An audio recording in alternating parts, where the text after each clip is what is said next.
Good morning, student. Today we are going to study second part of second chapter King's Farmer and Town. In previous chapter we discussed about Indus civilization and the town planning of Indus civilization. And after that, in the first part of this chapter we discussed about Vedic civilization and the time when was the Rig Veda and other Ved composed. And after that, 6th century BCE means before Common Era, considered as a major turning point in early Indian history. Why? Because it was the time when was the 16th Mahajanpad war emerged, and Bajji, Magad, Kaushal, Kuru, Panchal, Gandhar, Avanti were the most important Mahajanpads. उसमें से हमने मगध के बारे में last video में बात की थी कि वो किस तरीके से पावरफुल महाजनपद जो है वो बना. In between 6 to 4 century BCE, Magad become a powerful Mahajanpad. Now, in this video, we are going to discuss about uh, Mauryan Empire. Mauryan Empire. It was around 321 BCE, and the Mauryan Empire was founded by Chandragupta Maurya with the help of uh, Kautilya. और इस empire का जो सबसे great king था वो था अशोका. अशोका कौन था? He was the grandson of Chandragupta Maurya. Ashoka. You can see the region of Mauryan empire in this map. इसमें ये जितना भी ये ब्लू रीजन है ये सारा का सारा जो है वो मौर्यन एम्पायर के अंडर में था. आप देख सकते हैं नॉर्थ वेस्ट में Indus valley, Indus river valley से लेके ईस्ट में उड़ीसा के कोस्टल एरियाज़ तक एंड साउथ में डेक्कन प्लेटू तक जो है वो इन्होंने पूरा कवर कर लिया था. और ये जो है बिगेस्ट एम्पायर था उस टाइम का. फिर अब हम बात करेंगे कि मौर्यन एम्पायर जो कि 321 BCE से जो है वो 185 BCE तक रहा. उसके जानने के हमारे पास सोर्सेज क्या क्या हैं उसकी हिस्ट्री जानने के लिए. तो हमारे पास जो मेन सोर्सेज हैं उसकी हिस्ट्री जानने के लिए वो है नंबर वन कौटिल्य की अर्थशास्त्र. कौटिल्य ने अर्थशास्त्र लिखी. इसमें जो है उसने मौर्यन एम्पायर के एडमिनिस्ट्रेशन के बारे में लिखा था.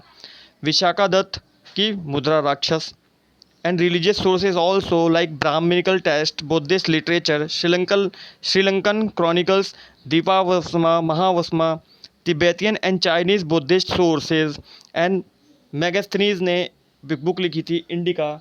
मेगास्थनीज जो था वो सेल्यूकस निकेटर की तरफ से जो है वो इंडिया आया था और उसने जो है एक बुक लिखी. उसमें उसने मौर्यन एम्पायर के बारे में लिखा था. Archaeological sources like inscriptions of Ashoka's, coin, seals, artifacts and other things. These are the sources. अब हम बात करेंगे कि मौर्यन एम्पायर इतना वाइडली स्प्रेड था तो उसका एडमिनिस्ट्रेशन किस स्ट्रक्चर का था. तो उसके एडमिनिस्ट्रेशन का स्ट्रक्चर जो है वो फेडरल स्ट्रक्चर की तरह था. Like central administration, provincial administration and local administration. देखिए सेंट्रल एडमिनिस्ट्रेशन का जो हेड था वो कौन था? किंग, क्योंकि उसके पास पूरे एम्पायर की पावर थी. फिर प्रोविंशियल एडमिनिस्ट्रेशन का जो हेड होता था वो होता था कुमारास, जो कि नोबल्स होते थे. नोबल्स मीन्स कि जो कि किंग की फैमिली से ही होते थे. अधिकतर जो है वो किंग के सन हुआ करते थे. डिस्ट्रिक्ट का हेड होता था प्रदेशिका एंड विलेज का हेड होता था ग्रामिका. तो इस तरीके से जो है वो उन्होंने एडमिनिस्ट्रेशन अपना जो है वो डिवाइड कर रखा था. अब क्या था कि आजकल के टाइम की तरह उनके पास कोई टेक्नोलॉजी तो थी नहीं. तो उन्होंने क्या किया, इतने बड़े एम्पायर को 5 पार्ट्स में डिवाइड किया, जिसमें एक पार्ट उनका एक कैपिटल था लाइक पाटलिपुत्र. उसके अलावा जो है उन्होंने 4 प्रोविंसेस बनाए. उन प्रोविंसेस का नाम था तक्षशिला, सुवर्णगिरी, उज्जैनी, तोसिल. और ये जो है वो अपने अपने एरियाज़ को जो है वो गवर्न करते थे. गवर्न करते थे। अब अकॉर्डिंग टू कौटिल्य, देखिए कौटिल्य को हम विष्णुगुप्त के नाम से भी जानते हैं, हम चाणक्य के नाम से भी जानते हैं, और कौटिल्य को बहुत जगह जो है वो श्रेष्ठ ब्राह्मण भी कहा गया है। तो ये कौटिल्य ने जो है वो अपनी बुक अर्थशास्त्र में स्टेट के 7 पार्ट्स बताए। वो थे king, amatya, janapada means district, durg means fort, treasure means financial, and military and mitra. ये जो था एडमिनिस्ट्रेशन उनका, ये 7 पार्ट्स में जो है वो उन्होंने डिवाइड किया था।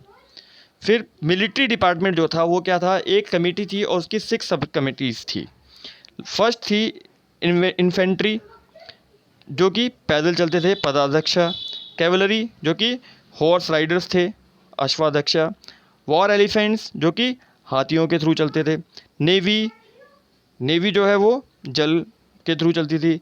चैरियट्स जो है वो रथ की जो आर्मी हुआ करती थी। और आर्मियर, एक और कमेटी हुआ करती थी, वो हुआ करती थी आर्मियर, जो कि उन सब के लिए जो है वो सामान लेके चला करती थी। अब ये था पूरा हमारा मौर्यन एम्पायर। अब हम बात करेंगे, जो कि एक इम्पॉर्टेंट सोर्स मिला हमें मौर्यन एम्पायर को जानने के लिए, वो था इंस्क्रिप्शंस, अशोकन इंस्क्रिप्शंस। ये ब्राह्मी और खरोष्टी लैंग्वेज में लिखी गई थी। जो नॉर्थ वेस्ट का एरिया था वहाँ पर तो खरोष्टी लैंग्वेज में लिखी गई थी।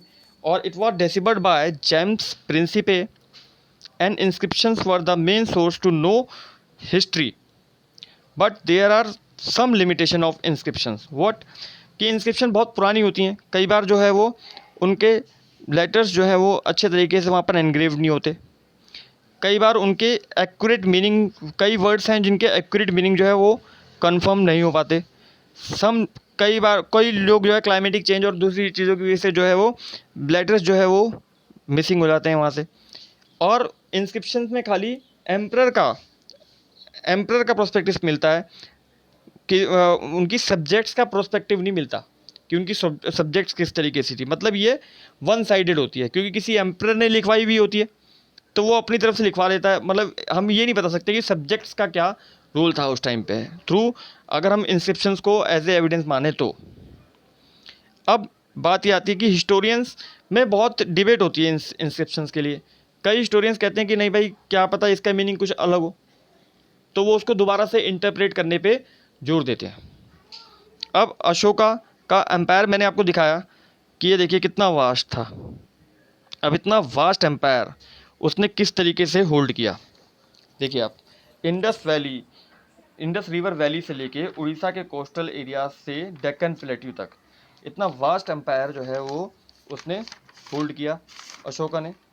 तो अशोका ने इसको किस तरीके से होल्ड किया, अशोका ने इसको जो है वो धम्म के थ्रू, अशोका धम्म। देखिए after the war of Kalinga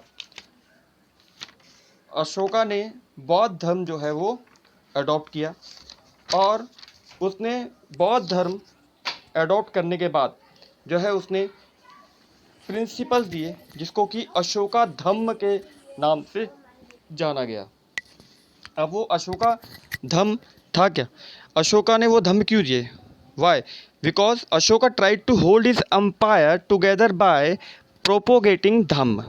अब धम्म क्या थे, धम्म वो प्रिंसिपल थे जो कि सिंपल थे और वर्चुअली यूनिवर्सल एप्लीकेबल भी थे। मतलब वो जो प्रिंसिपल थे वो बहुत सिंपल थे और यूनिवर्सली एप्लीकेबल भी थे। मतलब कि हर कोई जो है उसको हर किसी के लिए जो है वो एप्लीकेबल थे वो। Ashoka tried to hold his empire together with Dhamma. According to him Dhamma would ensure well being of people. Means कि अगर हम धम्म के प्रिंसिपल पे चलेंगे तो पीपल जो है वो अपने आप ही जो है वो अच्छे हो जाएंगे। और he was also appointed Mahamatta as a officer to spread the message of dhamma, and what was the dhamma, Ashoka's dhamma, respect to elders, generosity to Brahmins, means कि हमें बड़ों का आदर करना चाहिए। जनरसिटी ब्राह्मण्स मतलब ब्राह्मणों का भी आदर करना चाहिए। Self examination and introspection, Ashok जो है उसका फर्मली बिलीव था कि अगर हम सेल्फ एग्जामिनेशन करें, इंट्रोस्पेक्शन करें, तो हम कोई गलत चीज़ कर ही नहीं सकते अगर हमें सेल्फ रियलाइजेशन हो जाए। तो इसके थ्रू जो है अशोका ने जो है वो धम्म को स्प्रेड किया और अपने एम्पायर को जो है वो होल्ड किया। तो बेसिकली मगध में जो है वो मौर्यन एम्पायर इम्पॉर्टेंट है और अशोका का धम्म इम्पॉर्टेंट है। In next chapter we are talking about the South empires. Thank you very much.